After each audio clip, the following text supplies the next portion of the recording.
Took Sean Diddy Combs into custody. He's seen in this video entering the Park Hyatt Hotel in Midtown Manhattan with others when agents from Homeland Security Investigations approach and separate him. They place Combs under arrest and lead him out the front door in handcuffs. The rumors are that Diddy was running some kind of Epstein-type deal where he was filming everybody, right? That's the rumors, yeah. I don't know that there's any proof or anything other than that. Let's dive into the sensational story that's captivating everyone. Diddy, the man behind some of music's biggest names, is now at the center of a storm that's rattling the entertainment industry. After decades of speculation, rumors, and conspiracy theories, the FBI has reopened the case of Biggie Smalls, and guessed who's the prime suspect? That's right, it's Diddy himself. While whispers have circulated before, this time it feels different. New details are emerging, and old accusations are resurfacing, suggesting that Diddy's empire, built on glitz, glam, and multi-million-dollar deals, may be on the brink of collapse. The stakes have never been higher. Why doesn't the government want him to turn himself in? Because then they can't ask for detention. So they go and they arrest him. They arrest a guy who came to New York to turn himself in. This situation highlights the urgency behind Diddy's arrest. They can't just ask for his testimony, so they apprehend a man who came to New York to turn himself in. To understand the significance of this event, we need to rewind to the peak of the East Coast-West Coast rivalry, a tumultuous era when rap legends Biggie and Tupac were embroiled in a feud that tragically culminated in their untimely deaths. This historical context adds weight to Diddy's current predicament. The story we're tracking, music mogul Sean Diddy Combs on side watch at Brooklyn's Metropolitan Detention Center after two judges denied his request for bail. This as a grand jury is expected to hear new testimony from workers very soon. All signs are pointing back to Diddy, with many suggesting he's the mastermind behind the entire chain of events that has unfolded. Allegations indicate he has been pulling strings from behind the scenes, and now that Biggie's case has been reopened, the stakes couldn't be higher. This renewed scrutiny raises serious questions about Diddy's involvement and the extent of his influence over the situation. As the investigation deepens, the implications for him and the broader entertainment world become increasingly significant. When the whole East-West thing started, we were caught off guard, and that broke my man's heart. First, we need to examine how this all began. For years, the East Coast and West Coast rap scenes maintained a tense relationship, but things escalated dramatically when Tupac became involved with Suge Knight and Death Row Records. Before this, Tupac and Biggie were close friends, nearly inseparable, as many in the industry would attest. Tupac often invited Biggie to his home in LA, where they would hang out, write music, and share a genuine respect for each other. However, everything changed after the infamous shooting at Quad Studios in New York in 1994, where Tupac was ambushed and shot multiple times. In the aftermath, he believed that Biggie and Diddy were either involved in the attack or knew who was behind it. This incident planted the seeds for a dangerous rivalry that would ultimately have tragic consequences. It has taken countless hours, really decades, of work by the men and women of our homicide section to get to where we are today. Diddy's role in this saga becomes increasingly questionable. While he publicly distanced himself from the ensuing violence, many insiders have long suspected he played a more significant role than he admits. Some close to the case have suggested that Diddy saw an opportunity in the beef between Biggie and Tupac, believing he had everything to gain by stoking the flames of their rivalry, especially with Biggie's album climbing the charts. Keeping the feud alive ensured that both rappers remained in the headlines, ultimately driving record sales through the roof and benefiting Diddy's career and business. It just hurt because they lie too much, man. It be a lot of this be lies the way they put it together because they listening to these white boys who wasn't even there. We cannot overlook the infamous moment at the 1995 Source Awards when Suge Knight publicly targeted Diddy in front of the industry's biggest names. Suge famously remarked that any artist wanting to be a star but not wanting the executive producer in their videos should come to death row. This was a direct shot at Diddy, who was known for inserting himself into his artists' music videos and always being in the limelight. The tension between Diddy and Suge escalated from that point, spilling over into their artists, notably Biggie and Tupac. By 1996, the rivalry had erupted into a full-blown war, with both rappers releasing diss tracks aimed at each other. Tupac's Hit 'Em Up was a brutal attack directed at Biggie, fueling rumors of Diddy's involvement in Tupac's shooting 2 years earlier. Conversely, Biggie's Who Shot Ya seemed to taunt Tupac, though those close to him insisted it had been written long before the Quad Studios incident. Was it just bad timing, or part of a larger plan by Diddy to keep the spotlight on his label? This has to be a 100% culture shock. I can't imagine living a lifestyle of the incredibly rich and famous and then going into this very dark, impersonal, cold, austere facility. Biggie's mother, Valletta Wallace, has never hesitated to voice her frustrations regarding her son's untimely passing. Over the years, she has accused the Los Angeles Police Department of covering up crucial evidence that could have led to Biggie's attacker being brought to justice. In her pursuit of accountability, she even filed a wrongful death lawsuit against the city of Los Angeles, highlighting the LAPD's knowledge of corrupt officers affiliated with Death Row Records, the same label Tupac was signed to. One of her most damning claims is her belief that Diddy knows more than he admits. In multiple interviews, Valletta has suggested that Diddy had a hand in the events surrounding her son's demise, whether directly or indirectly, raising serious questions about his involvement and the extent of his knowledge regarding the circumstances leading to Biggie's tragic fate. Right now, Davis is fighting for bail ahead of his trial, which he has pleaded not guilty for. Valletta Wallace, Biggie's mother, has been outspoken about her frustrations regarding her son's untimely passing. Over the years, she has repeatedly accused the Los Angeles Police Department of covering up crucial evidence that could have led to justice for Biggie's murder. In her pursuit of accountability, she went so far as to file a wrongful death lawsuit against the city of Los Angeles, asserting that the LAPD had knowledge of corrupt officers connected to Death Row Records, the label to which Tupac was signed. Among her most troubling claims is her belief that Diddy knows more than he has publicly acknowledged. In various interviews, Valletta has hinted that Diddy may have played a role in the events leading to her son's death, whether directly or indirectly. This assertion raises serious questions about Diddy's involvement and the broader implications of what he may know regarding the circumstances surrounding Biggie's tragic fate. You heard about Diddy law firm breaking ties with him and Miami Beach taking his day away? Well, all the things that happened to Diddy and he losing friends, companies, cities, city names, city girls. Retired LAPD detective Greg Kading, who investigated the assassinations of both Biggie and Tupac, has publicly claimed that Diddy was involved in orchestrating the hit on Tupac. According to Kading, Diddy's fear of Suge Knight compelled him to seek protection from the Crips while in Los Angeles, which led to key players entering the scene.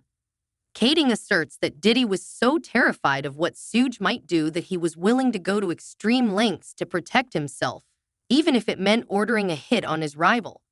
If Kading's allegations are true, the narrative that Diddy had no involvement in the violence surrounding the East Coast-West Coast feud begins to crumble, raising serious questions about his role in this deadly rivalry and the potential implications of his actions.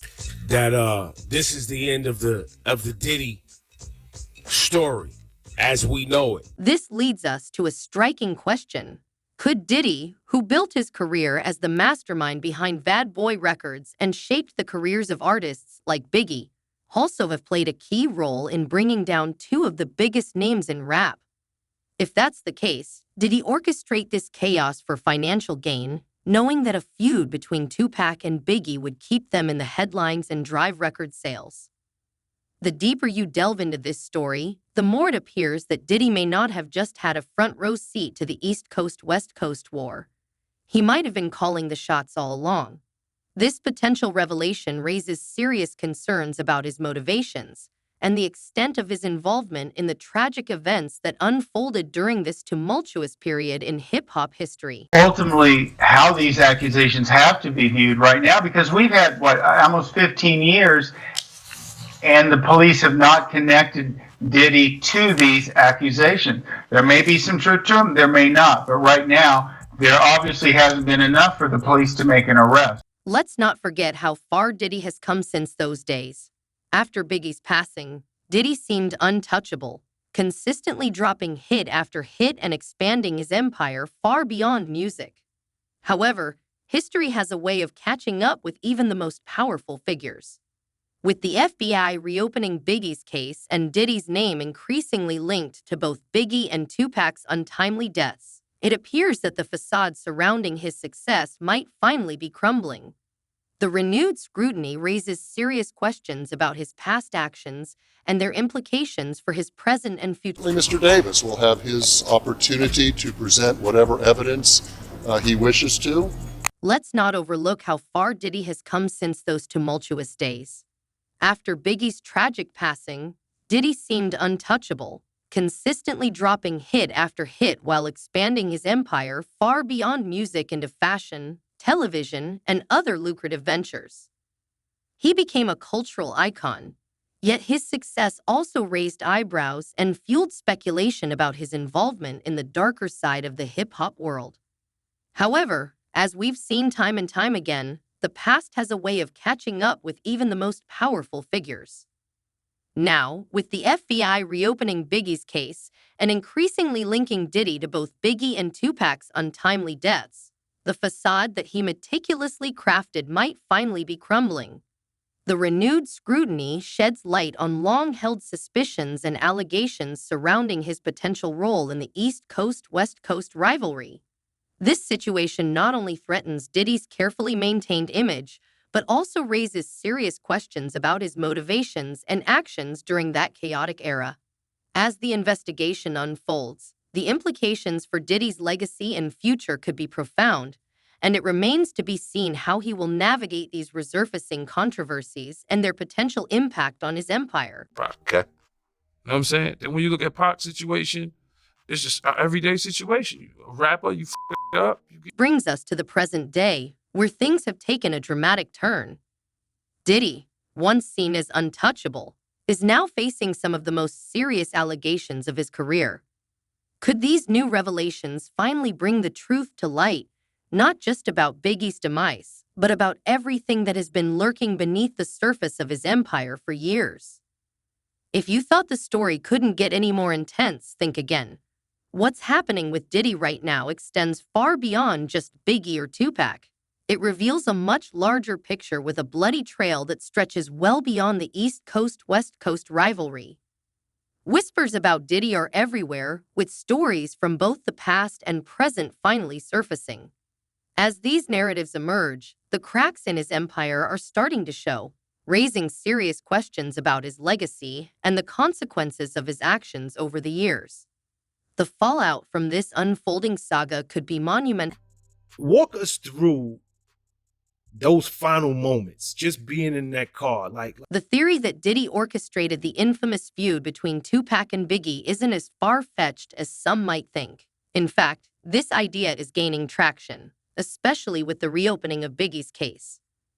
Many believe that Diddy was not just a passive observer but actively involved in setting these tragic events into motion. When you look closely, a pattern emerges, a pattern of manipulation, ambition, and perhaps even betrayal. Diddy was at the center of it all, with everything to gain from keeping the conflict alive.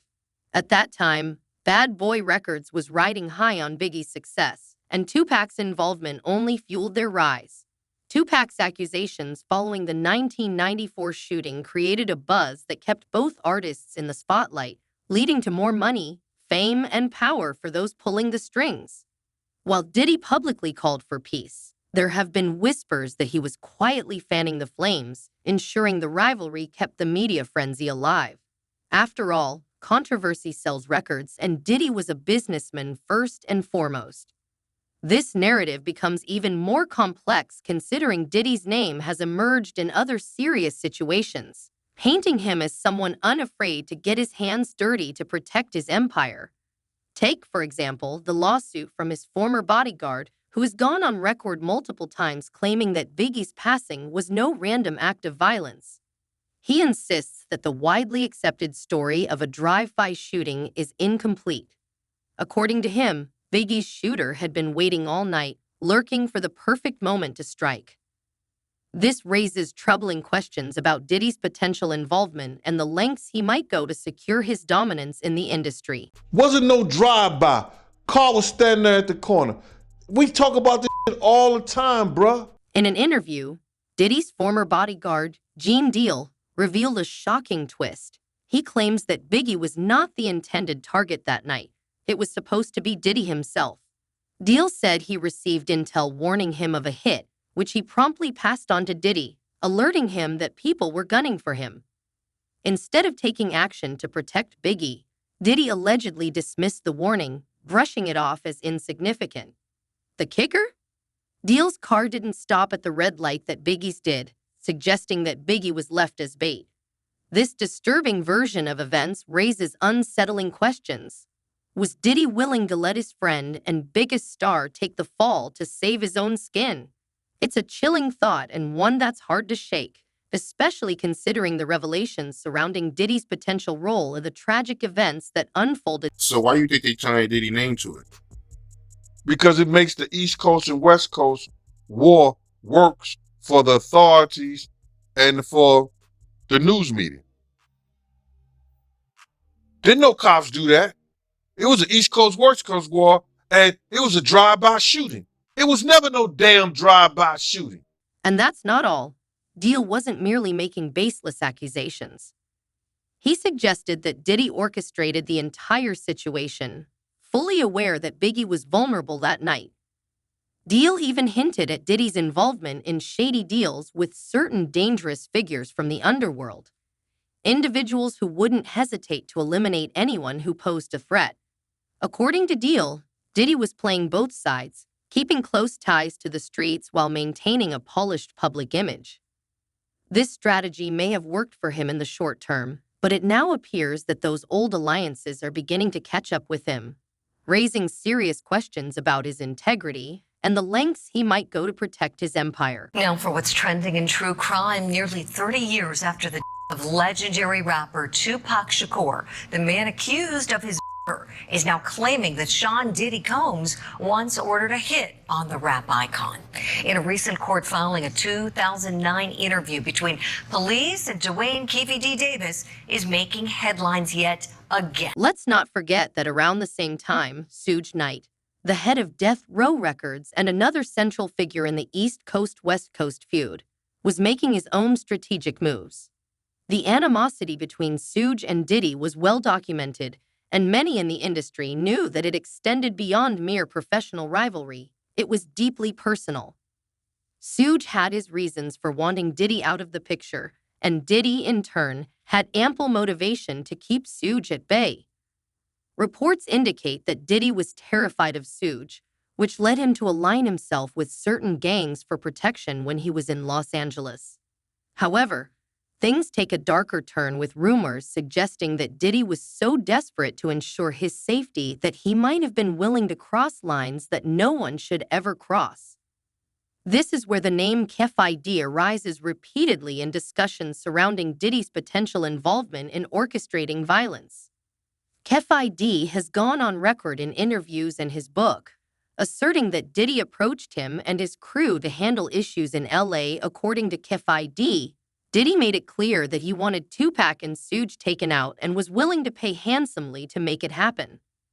Regardless of whether one chooses to believe Kef ID's claims, there's no denying that these allegations have resurfaced at a crucial time when Diddy's entire legacy is under scrutiny. Could it be that the same man who built Bad Boy Records from the ground up and gave us some of the most iconic moments in hip-hop was also behind the downfall of two of the industry's biggest stars? This notion raises profound questions about the nature of ambition and the moral compromises that can accompany success. Pull out behind him, he blow past the light. We stopped at the light. What's more, These revelations are emerging at a time when Diddy's reputation is already on shaky ground. In recent years, he has faced a string of lawsuits and accusations that indicate a troubling pattern of behavior, extending far beyond the usual behind-the-scenes industry politics. It seems like every few months, another story surfaces, with former associates coming forward to claim that Diddy was involved in shady dealings. From former employees to industry insiders, these accounts depict a man willing to do whatever it takes to maintain his position, even if it meant stepping on those who helped him build his empire. Take, for example, the allegations from former artists signed to Bad Boy Records. Multiple individuals have spoken out about feeling exploited by Diddy. Some have claimed they were locked into unfair contracts, while others suggest Diddy used them as pawns in his own game rather than genuinely supporting their success. There's even speculation that Biggie himself was planning to leave Bad Boy Records before his tragic passing, with reports indicating he was on the verge of signing a massive new deal that would have taken him away from Diddy's control. If true, this adds yet another layer to the already complicated narrative. Did Diddy view Biggie as a threat to his empire? If so, what lengths would he have been willing to go to in order to prevent Biggie from leaving? These questions linger, painting a complex picture of ambition, betrayal, and the dark side of the music industry. Alleged evidence that's been gathered in this case was from those two raids that were conducted on his personal homes in Miami and Los Angeles. And the indictment names the things seized that he allegedly made videos of these sexual performances that have been named freak-offs. These revelations arise as Diddy's reputation remains precarious, plagued by numerous lawsuits and accusations suggesting a troubling pattern of behavior. Reports frequently surface from former associates claiming his involvement in shady dealings, painting a picture of a man willing to exploit those who helped him build his empire. Former artists from Bad Boy Records have alleged unfair contracts and manipulative tactics, with some even suggesting that Biggie was considering leaving the label before his untimely death. This raises critical questions. Did Diddy see Biggie as a threat to his empire? And what extremes would he have gone to in order to retain control? P. Diddy has consistently denied any involvement in Tupac's murder. He stated multiple times that he had no connection to the event. And in an interview with Vanity Fair in 2017, he said, "I never had anything to do with any of the violence that was going on during that time." Diddy has long been adept at controlling his image, skillfully deflecting accusations while maintaining his status as a prominent figure in the entertainment industry. However, with the FBI reopening the investigation into Biggie's case and individuals like KFID stepping forward, it's increasingly challenging for Diddy to evade scrutiny. The mounting pressure raises the question, could this be the pivotal moment when the truth finally catches up with him? As new details emerge, Diddy's carefully crafted facade may be on the verge of crumbling. Now, so what is next? Is he going to be in jail in this facility until the trial begins? Is there a chance he could, get moved earlier than that? As of this moment, as of this hour, as of today, yes. But of course, as I mentioned earlier, they're going to be appealing this thing next to the Second U.S. Circuit Court of Appeals to overturn the judge's order here to try and get him actually released to his mansion. What's happening now extends far beyond the events of the 90s. It reveals a larger pattern that spans decades. New allegations indicate that Diddy's actions weren't confined to the East Coast-West Coast feud. The FBI's renewed focus on the Biggie case, coupled with ongoing lawsuits, creates a portrait of a man who has navigated a precarious path for years. As these revelations unfold, it appears that the line he's been walking is finally beginning to bleed. I think in federal court and for these charges, they would say it's routine, but in the public realm, this is very significant, just from who we associate Diddy being and everything we've seen him do over the decades. Like you said, this is quite the downfall to go from, we saw the mansions back in March that were raided by the feds. So to go from living in those mansions to being in a jail cell right now. It's almost poetic how Diddy constructed his empire as the mastermind behind the scenes, orchestrating the moves that kept Bad Boy Records at the forefront of the music industry. Yet now, those very maneuvers could lead to his downfall. The mounting allegations and increasingly difficult lawsuits are becoming impossible to overlook, forcing the public to reevaluate their perception of Diddy. As the truth emerges, the image he once carefully crafted is starting to unravel, revealing a darker side to his legacy. They got to come up with some kind of evidence, and they got to have Keefe D say and point to some kind of evidence, which I don't think he could, that Diddy put out the hit on Tupac. Yeah, they gonna press. The pressing question now is what comes next, with the FBI reinvestigating and numerous individuals stepping forward to share their stories. Will Diddy finally be held accountable for his alleged involvement in Biggie's case, or will he once again evade consequences? If he manages to emerge unscathed, what does that signify for those who have tirelessly fought for justice over the years, such as Veda Wallace, who has dedicated decades to uncovering the truth about her son's tragic